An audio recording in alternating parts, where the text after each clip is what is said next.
Hello दोस्तों, कैसे हैं आप सभी। आशा करता हूँ आप सभी स्वस्थ होंगे। दोस्तों, इंडियन ज्योग्राफी की पिछली कक्षा में हम भारत की मिट्टियों के विषय में विस्तृत चर्चा कर चुके हैं। आज इसी श्रृंखला को आगे बढ़ाते हुए भारत की वनस्पतियों के विषय में चर्चा करेंगे। दोस्तों, वनस्पतियों के अंतर्गत हम भारत के वन क्षेत्रों के विषय में भी चर्चा करेंगे और इन्हीं वन क्षेत्र के बारे में हम यह भी जानेंगे कि कौन से वन क्षेत्र किस क्षेत्र भारत के किस क्षेत्र में पाए जाते हैं। दोस्तों, सबसे पहले बात हो रही वनस्पति की, तो वनस्पति क्या होती है ये जान लेते हैं। पौधों का समूह जो प्राकृतिक रूप से बढ़ता है वनस्पति कहलाता है। वनस्पतियों के क्या क्या लाभ हो सकते हैं, तो सबसे पहला, वर्षा कराने में सहायक होते हैं। वर्षा किस प्रकार कराते हैं आपको बता दूं। मान लीजिए ये पौधा है, ये पौधा सूर्य के प्रकाश की उपस्थिति में,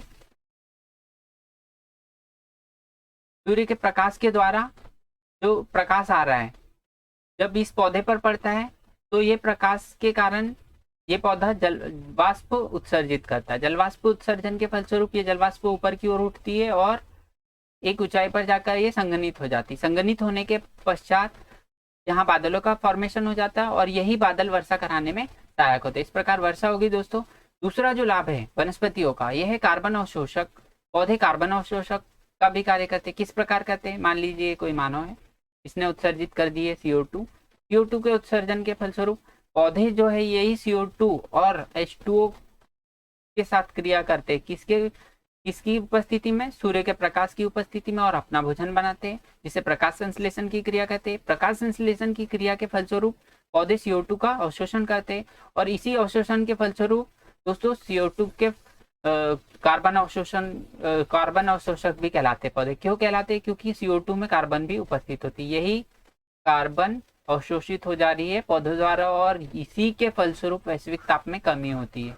दोस्तों, वैश्विक ताप में कमी में भी मदद करें हमारे पौधे, अर्थात जलवायु परिवर्तन जो हो रहा है उसको मिनिमाइज करने या तो उसमें परिवर्तन को रोकने में सबसे महत्वपूर्ण जो घटक है वो पौधे हो सकते हैं। इसलिए दोस्तों, पर्यावरण पर विशेष रूप से ध्यान दिया जा रहा है। बात की जाए तीसरे लाभ की, तो ये ध्वनि अवशोषक का कार्य करते हैं। ध्वनि अवशोषक का कार्य कैसे करते हैं आपको बता दूं। मान लीजिए कोई इंडस्ट्री है, इंडस्ट्री के चारों ओर पौधों का आवरण होता है। दोस्तों, ज्यादातर इंडस्ट्रीज के चारों ओर पौधे लगाए जाते हैं। क्यों लगाए जाते हैं, क्योंकि जो ध्वनि उत्सर्जित होती है इंडस्ट्री की, ये बहुत ही उच्च तीव्रता की होती है और यह हानिकारक हो सकती है वातावरण के लिए। इसे अवशोषित करने के लिए यहाँ पर चारों ओर पौधे लगा दिए और ये पौधे क्या कर रहे हैं, इसे अवशोषित कर ले रहे हैं और इससे बाहर नहीं जाने दे रहे इसे एटमॉस्फेयर में।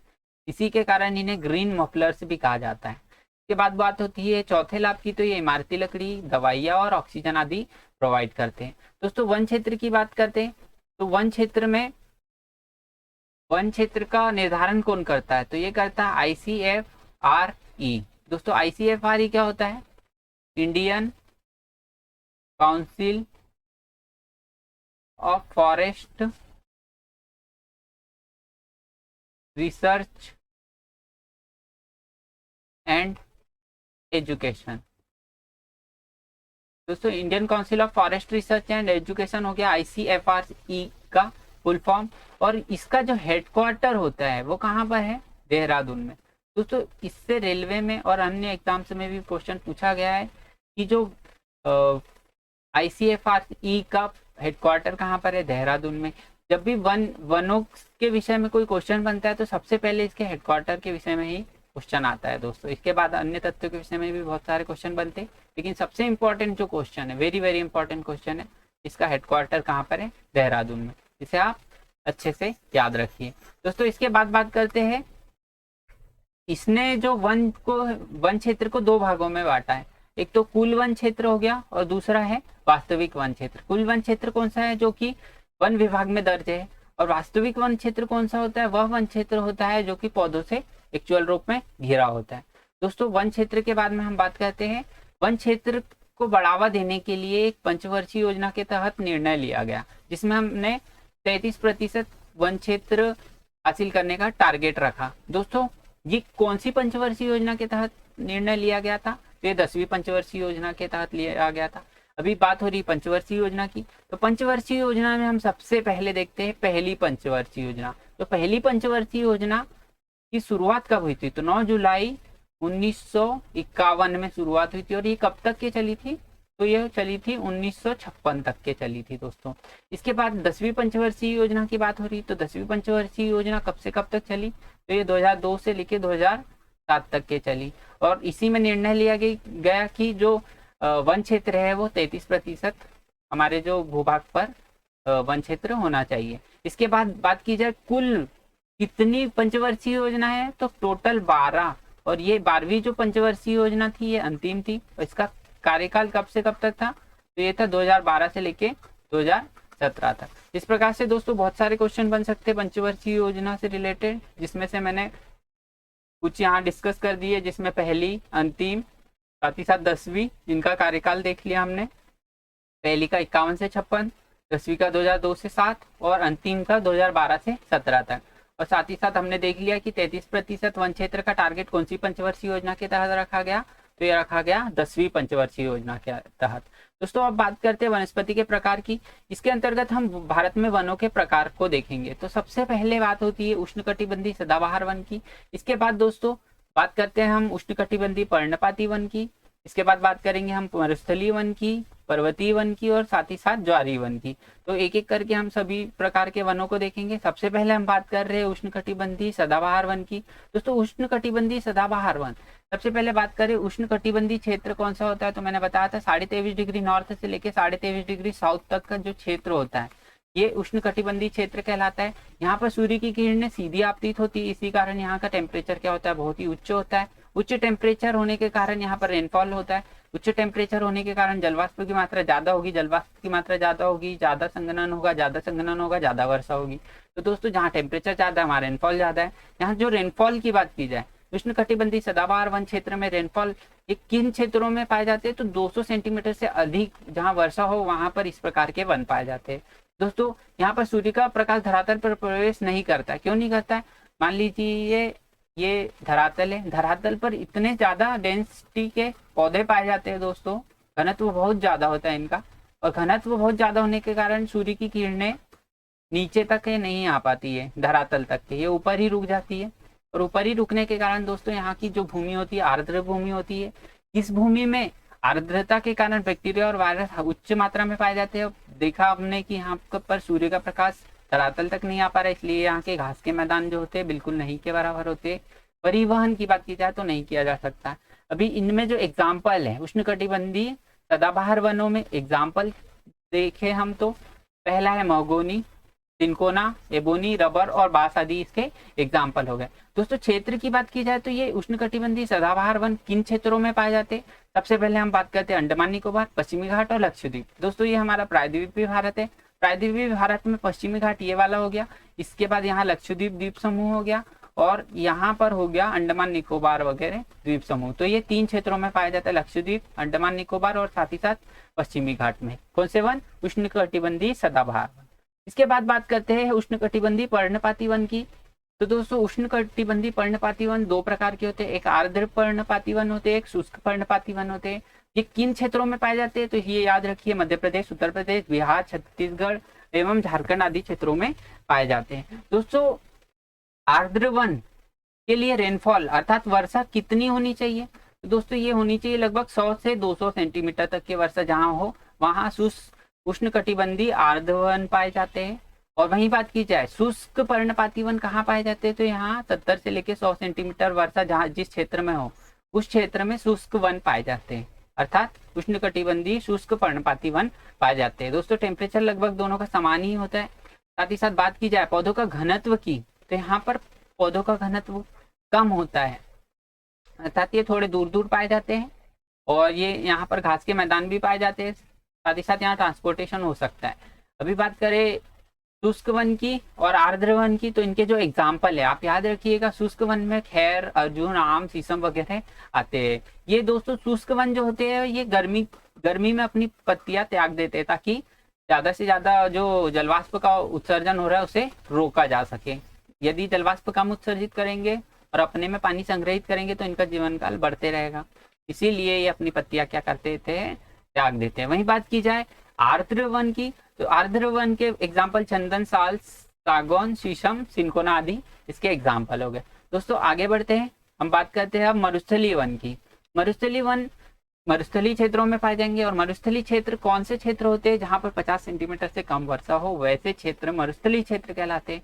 अब मरुस्थलीय क्षेत्र भारत में कहाँ कहाँ पर ये मरुस्थलीय वन पाए जाते हैं? तो सबसे पहले हो गए राजस्थान, गुजरात, दक्षिण पश्चिम, हरियाणा और पंजाब आदि क्षेत्रों में मरुस्थलीय वन पाए जाते हैं। दोस्तों यहाँ का तापमान की बात की जाए तो कितना होता है? 40 से 45 डिग्री सेंटीग्रेड। और ये जो क्षेत्र है मैंने बताया रेगिस्तानी क्षेत्र होता है। इन वनों की खासियत होती है दोस्तों, ये अपनी पत्तियां कांटों में परिवर्तित कर लेते हैं। और इनके जो एग्जाम्पल है बबूल, कीकर, खजूर, नागफनी और खेजड़ी आदि इसके एग्जाम्पल है।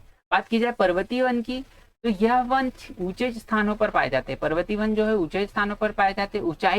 ऊंचाई बढ़ने के साथ दोस्तों जलवायु की स्थिति में भी परिवर्तन होता है। अब जलवायु स्थिति में परिवर्तन होने के कारण पौधे के प्रकार और स्वरूप में परिवर्तन होता है। तो जो पर्वतीय वन है उनको ऊंचाई के अनुसार हमने कितने भागों में विभाजित कर दिया? 4 भागों में। सबसे पहले हमने देख लिया 0 से लेके 1500 मीटर तक के ऊंचाई वाले क्षेत्र में कौन से वन पाए जाते हैं? तो यहाँ पाए जाते हैं सदाबहार वन। इसके बाद हमने देखा 1500 से 3500 मीटर तक के, तो ये शंकुधारी वन हो गए। इसके बाद में 3500 से 4800 मीटर तक अल्पाइन वन हो गए। और 4800 मीटर से ऊपर हमने देखा किसी भी प्रकार के वन नहीं पाए जाते। दोस्तों 0 से 1500 मीटर तक सदाबहार वन देख लिया हमने। 1500 से 3500 मीटर के बीच में शंकुधारी वन पाए जाते हैं। शंकुधारी वन अर्थात ये शंकु के आकार के होती है। इनकी आकृतियां जो होती है बिल्कुल ऐसी होती है। ये जम्मू कश्मीर वाले क्षेत्र में जो 1500 से 3500 मीटर की ऊंचाई पर पाए जाते हैं। दोस्तों शंकुधारी वन की लकड़ियां जो होती है मुलायम होती है। साथ ही साथ बात की जाए इसके एग्जाम्पल की, तो शंकुधारी वन के एग्जाम्पल में चीड़, देवदार आदि इसके प्रमुख एग्जाम्पल हो गए। फिर 1500 से 4800 मीटर की बात की जाए तो अल्पाइन वन पाए जाते हैं। और 4800 मीटर से ऊपर देखा जाए तो किसी भी प्रकार के वन नहीं पाए जाते। अंत में आता है ज्वारी वन। दोस्तों ज्वारी वन को और 2 नामों से जाना जाता है, मैंग्रोव वन और डेल्टाई वन। मैंग्रोव वन कहाँ पर पाए जाते हैं दोस्तों? मान लीजिए महासागर है, महासागर में मिलने वाला नदियों का जो शुद्ध जल होता है, तो ये जो महासागर में मिलने वाला शुद्ध जल है इन क्षेत्रों में ये मैंग्रोव या ज्वारी वन पाए जाते हैं। ऐसे क्षेत्रों में पाए जाते हैं जहाँ नदियों का शुद्ध जल महासागरों में मिलता है। तो मैंने बताया इस क्षेत्रों में पाए जाते हैं। ये हमेशा पानी में रहते हैं, पानी में रहने के बावजूद भी इनकी जड़ खराब नहीं होती है। और ये जो यूज इन वनों का, जो मैंग्रोव और डेल्टाई वनों का यूज कहाँ होता है? तो बोट बनाने अर्थात नाव बनाने में होता है। साथ ही साथ शिकारा अर्थात जम्मू एंड कश्मीर में जो घर होते हैं दोस्तों लकड़ियों के, वो शिकारा कहलाते हैं। इनके एग्जाम्पल की बात की जाए तो सुंदरी पौधा, सुंदरी पौधे के कारण ही सुंदरवन डेल्टा का नाम सुंदरवन पड़ा, क्योंकि यहाँ पर एक पौधा पाया जाता है सुंदरी पौधा। साथ ही साथ बात करें केजूरिन और मैंग्रोव फर्न, तो इसके एग्जाम्पल 3 हो गए, सुंदरी पौधा, केजूरिन और मैंग्रोव वन। क्षेत्र की बात की जाए तो ये कहाँ पर पाए जाते हैं? ये जो मैंग्रोव वन और डेल्टाई वन ये तटीय क्षेत्रों में पाए जाते हैं। तटीय क्षेत्र में कौन कौन से क्षेत्र आते हैं? पश्चिम बंगाल, केरल, उड़ीसा, तमिलनाडु, महाराष्ट्र आदि आते हैं। दोस्तों कुछ नोट लिखे हैं मैंने। हमारे देश में किसी राज्य की बात की जाए तो राज्य में सबसे ज्यादा वन किस राज्य के अंतर्गत आता है? तो वो आता है मध्य प्रदेश में सबसे ज्यादा वन क्षेत्र पाया जाता है। साथ ही साथ बात की जाए प्रतिशत एरिया के अकॉर्डिंग, तो प्रतिशत एरिया या प्रतिशत क्षेत्रफल के आधार पर हम देखें तो लक्षद्वीप में सबसे ज्यादा प्रतिशत मात्रा में वन पाए जाते हैं। वहीं बात की जाए सदाबहार वन कहाँ कहाँ पाए जाते हैं? तो ये अंडमान निकोबार में पाए जाते हैं। हमने साथ ही देखा ये पश्चिम घाट में भी पाए जाते हैं और साथ ही साथ ये लक्षद्वीप क्षेत्र में भी पाए जाते हैं। फिर बात करें मैंग्रोव वन की, तो सबसे ज्यादा ये पश्चिम बंगाल में पाए जाते हैं और हमने देखा कि ये तटीय क्षेत्रों में ही पाए जाते हैं। इस प्रकार से आज हमने दोस्तों देखा कि वनस्पतियां क्या होती है, वनस्पतियों के क्या क्या लाभ है, वनस्पतियों वन क्षेत्र के का डिवाइडेशन भी देखा। साथ ही साथ पंचवर्षीय योजनाएं देखी, टोटल 12 पंचवर्षीय योजना, 12वीं जो थी अंतिम पंचवर्षीय योजना थी, इनका कार्यकाल भी देख लिया। 51 से 56 तक के पहली पंचवर्षीय योजना, 10वीं पंचवर्षीय योजना 2002 से 2007 तक चली। इसमें टारगेट रखा गया था 33% वन क्षेत्र। वहीं बात की जाए 12वीं पंचवर्षीय योजना की तो 2012 से 17 तक चली। दोस्तों इसके बाद वनस्पति के प्रकार देखे हमने। उष्णकटिबंधीय सदाबहार वन देखा। उष्णकटिबंधीय क्षेत्र कौन सा होता है हमने बताया, 23.5 डिग्री नॉर्थ से 23.5 डिग्री साउथ तक का क्षेत्र। साथ ही साथ यहाँ पर टेम्परेचर उच्च होने के कारण यहाँ पर रेनफॉल भी हाई होता है। और ये वन क्षेत्र कहाँ पर पाए जाते हैं? जहाँ 200 सेंटीमीटर से अधिक वर्षा हो।